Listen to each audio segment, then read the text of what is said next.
Berjumpa lagi bersama saya Wong Gandeng Sakdunyo. Mohon untuk tidak disebutkan nama dan identitas siapapun dalam percakapan kita kali ini karena percakapan ini akan saya naikkan ke konten YouTube saya. Bagaimana saya bisa membantu? Udah tahu. Begini loh Mas, saya itu dibuat pusing sama majikan ini Mas. Waduh. Minum bodrek Mbak kalau pusing.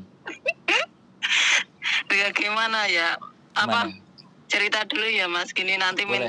minta solusinya gimana gini. Boleh. Saya udah bilang, ini bos, ini rusak, ini kompor listriknya rusak, nggak bisa dipakai juga nggak beli. Terus habis itu shower yang di kamar mandi bocor, nampung air itu sampai 6 ember, 7 ember. Untuk keluar air panas itu kan airnya eman-eman toh Mas, ditampung kan sampai 6 ember, 7 ember ya. Habis itu ya udahlah. Itu kan urusan dia. Yang penting kan aku udah bilang itu kompor listriknya rusak ya, tapi dia nggak mau beli sampai sekarang. Aku tuh pusing. Habis itu aku udah bilang berkali-kali, dia itu nggak mau beli. Aku mikir sendiri, ini orang gimana ya? Itu kan kompor listrik, kalau barang-barang apa rusak kan yang kewajiban beli kan majikan kan Mas. Masa pembantunya harus keluar uang sih? Aku sampai nggak sabaran sendiri, besok minggu aku mau beli gitu gimana Mas? Habis rusak nggak bisa dipakai, tatu-tatu terus, panas itu enggak lama matengnya kalau masak itu Mas. Ya kalau dia nggak mau beli ya nggak usah masak berarti ya. Iya bisa dipakai sih, tapi matengnya itu lama banget gitu loh Mas. Saya itu minta pendapat teman. Ya kalau mbaknya nggak sabaran ya beli sendiri lah mbak. Itu kan yang pakai kan sebenarnya kan kewajibannya majikan. Lah tapi kan majikannya nggak mau beliin, kita sendiri kan yang pusing toh Mas. Gimana masak nggak mateng-mateng, mati, hidup lagi, tatut lagi. Saya kan pusing sendiri toh Mas. Alangkah kadarnya beli sendirilah, dipakai sendiri. Nanti kalau udah cabut dari sini, nanti seumpama masih pengen ke Hongkong, di Hongkong kerjakan, kompornya dibawa keluar gitu loh Mas. Habis minta sama majikan nggak dibeli-beliin loh Mas. Enggak. Sekarang gimana? Kalau masak memang yang makan siapa? Ya. Kalau sampean masak yang makan siapa? Ya dimakan kalau Senin sampai Sabtu kan ya yang masak itu kan aku. Terus? Itu ya dimakan bareng-bareng ya Mas. Ya bilang yang sama yang lainnya. Kalau bareng-bareng. Kalau misalnya majikan yang laki nggak bisa ngomong yang perempuan, nggak bisa perempuan ada anaknya jadi omongin semua. Pokoknya sampean ngomong. Kalau memang nggak ada ya nggak apa-apa. Sampean tengok-tengoknya di dapur aja, nggak usah ngapa-ngapain, masak tok ae. Nanti kalau dia marah-marah lah, aku nungguin kompormu nggak beres kok. Jadi kuat-kuatan. Loh, enggak kuat-kuatan. Sekali sampai ngasih hati dia, maka dia akan gandol. Itu Hongkong. Sampean mau beliin ya nggak apa-apa. Yang penting sampean ikhlas. Jangan nanti sudah dibeliin terus gini-gini rusak lagi ya sampean yang tekor. Ya kalau sampean menganggap gajinya sampean cukup dan demi kebaikan bersama, dan sampean berpikir bahwa itu adalah bentuk keikhlasan sampean mengabdi sama dia, ya nggak apa-apa. Aku acungi jempol sampean 20. Boh yang 16 minjem siapa, pokoknya sampean tak acungi jempol 20. Jempolku kan cuma 4. Aku udah bilang ke suami ya cerita gini-gini. Terus suami saya bilang gini, kalau untuk masak biar kita lancar kerjaannya ya udah beli, nanti kalau pulang ya udah bawa pulang gitu Mas. Iya ya nggak apa-apa. Tapi kalau kompor listrik dipakai di Indonesia nggak kuat listrik Indonesia. Iya katanya nggak kuat listrik Indonesia gitu Mas. Kan soalnya tegangannya tinggi. Pasti jelas. Ya di sini dijual, siapa yang mau beli nanti saya yang belilah. Kalau beli 500 nanti tak beli 200 sampai 300 buat sanggup sampein ke bandara kan nggak apa-apa. Ya amin. Jadi aku cuma berpikir begini loh. Sampean ini masih senyum, masih mau beli buat majikan sampean ya. Kalau memang kita mengingat kebaikannya dia ya, misalnya gaji terus sampean kerja dan enak dengan majikan ini, ya Moso wae kita lakukan apapun nggak ada masalah. Tapi kalau kadang-kadang kita nggak ikhlas, kita dongkol, ya jangan. Tapi kalau sampean ya sudahlah, nggak apa-apa, aku biar kerja cepet, beres semuanya, bilnya disimpan. Ya itu. Bilnya, Ya itu maksud saya. bilnya disimpan. Nanti kalau ada anaknya, ada apanya ini loh, bapakmu apa mbokmu ini ora gelem tuku, disodorin aja sama mereka. Tambah ono gajiku karena beli kompor sekian, ya nggak apa-apa. Kalau dia nambah ya syukur. Nggak, memang biasanya kadang-kadang kan seperti itu. Saya aja kerja, kalau sampean pernah tahu, saya kerja di agent. Saya kalau nggak minta gaji lo nggak digaji. Gajinya tanggal 5 gitu, saya nggak minta. Saya minta tanggal 3, tanggal 4 itu aja gajinya kadang tanggal 7. Bisa jadi seperti itu loh orang Hongkong itu. Gitu. Jadi Ini gimana? Ini kompor harganya mahal ya Mas. Orang dia itu hanger baju itu loh, hanger untuk ngangeri bajunya dia itu kurang loh, dia nggak mau beli. Katanya cukup. Lah untuk hanger bajuku gimana kalau aku nyuci baju? Ya udah, nggak ada hanger lagi, ya udah aku terpaksa belilah 20. Berapa sih harganya? Ya ampun, pelitnya itu loh, nggak ketulungan. Tapi gaji sampean lancar kan? Lancar, tapi kadang tanggal gimana ya, tanggal 9, tanggal 10 baru digaji, ya nggak apa-apa lah, yang penting lancar lah. Tapi uangnya itu pelit, apa-apa pelit itu. Ya kalau pelit, apa-apa pelit, ya beli sayurnya ya seadanya, yang secukupnya uang aja. Belanja apa ya sudah. Kalau memang ternyata ngepel dan apa semuanya nggak ada semuanya, ya pakai air aja. jadi gini loh Mbak, apa yang sampean lakukan itu tergantung dari majikan sampean. Majikan sampean pelit, ya sampean memperlakukan di rumah juga ya apa adanya, yang dia kasih gitu aja. Yang nggak ada, yang nggak usah diada-adain. Karena ada karakter dan tipe majikan yang memang seperti itu. Kok jangankan majikan, kadang-kadang saya juga kayak gitu. Istriku beli anduk banyak, ayo ngapain beli anduk banyak berdua. Aku juga, itu prinsip di hidup saya ya. Makan juga kalau sudah ada lauk 1, 2 ya sudah, jangan banyak bawa makanan. Kadang saya sendiri berprinsip seperti itu.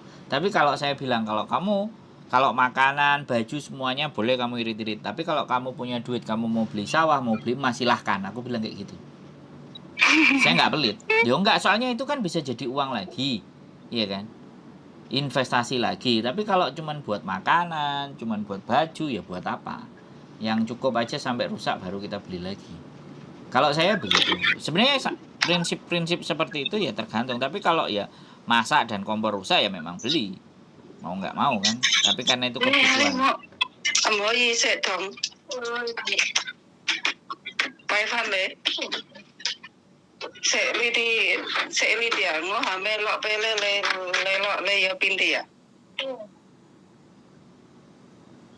Halo. Ya, Allah. Le ya pinti le cikelo peliti ya memang.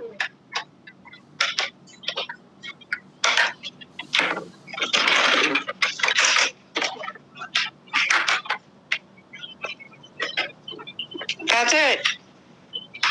Le ngopai levom koto le cike sea. Oke teman-teman semuanya, masih ada majikannya kan kita dengar. Jadi nggak ada masalah. Seyun ya saya jangan. Kadang-kadang sama teman-teman kan ya kayak gitu ceritanya. Jadi sekali lagi bahwa ya di sinilah kita dihadapkan dengan banyak persoalan. Jadi tinggal di majikan itu ada yang kelakuannya begini, kelakuannya begitu, seperti itu. Ya tinggal bagaimana pandai-pandai kita saja. Halo, jadi seperti itu ceritanya. Halo Mbak. Halo, iya Mas. Sudah selesai belum sama majikannya? Itu anaknya itu minta apa? Diambilin sesuatu. Oh. Pindon lah istilahnya. Jadi seperti itulah. Ya nggak apa-apa, sampean masih bisa senyum, dibeliin apa tidak, apa semuanya. Itu luar biasa menurut saya. Di keadaan yang sulit sampean masih bisa berpikir, sampean nggak frustasi, sampean nggak depresi. Boleh Mbak, beliin kompor boleh. Gitu nggak usah dipikir pusing kalau aku. Ya. Untuk kebaikan bersama lah, untuk lancarku kerja di sini lah, lagian itu ya udahlah belilah. Iya. Berapa sih? Ya nggak apa-apa. Kalau buat saya nggak ada masalah. Jadi saya justru sampean mentalnya nggak terganggu itu bagus, nggak tertekan itu bagus. Kalau cuman masalah-masalah begitu aja, pas yang penting notanya sampean simpen lah. Iya, besok kalau itu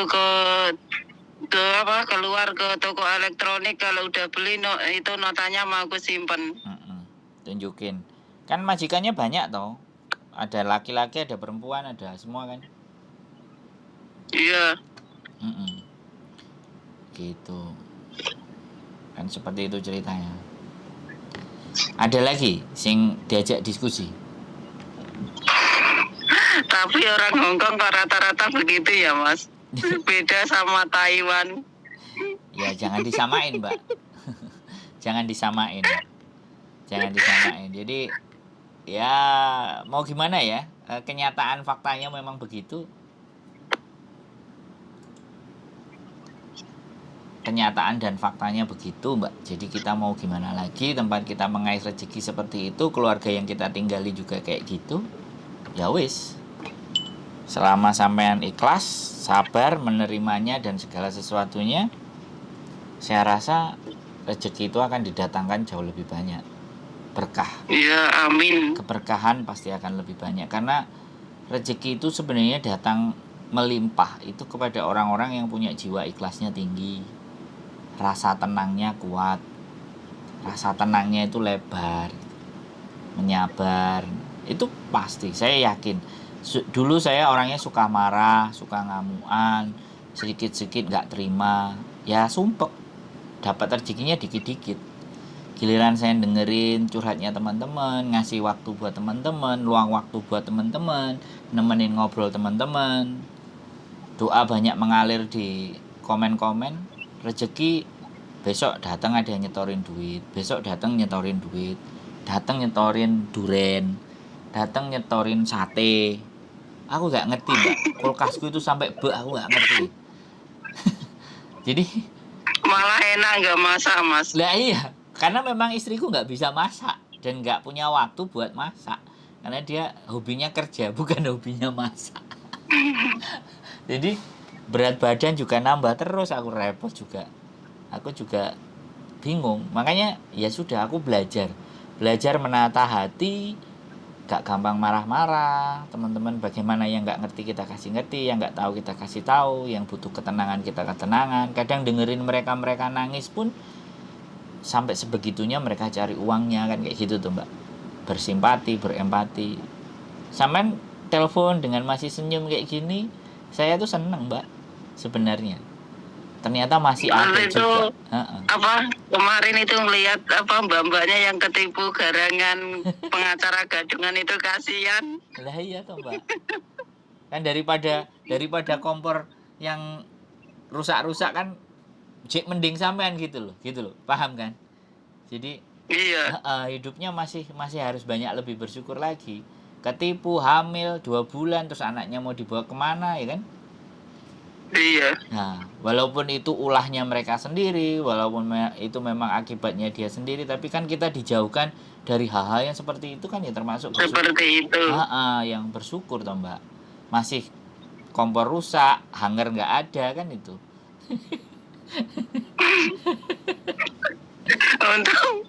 untung babune gimana ya?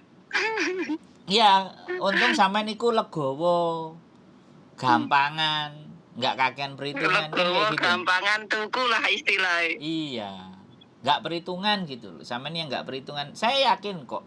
Kalau hidup kita tidak terlalu perhitungan, Gusti Allah itu juga nggak perhitungan sama kita.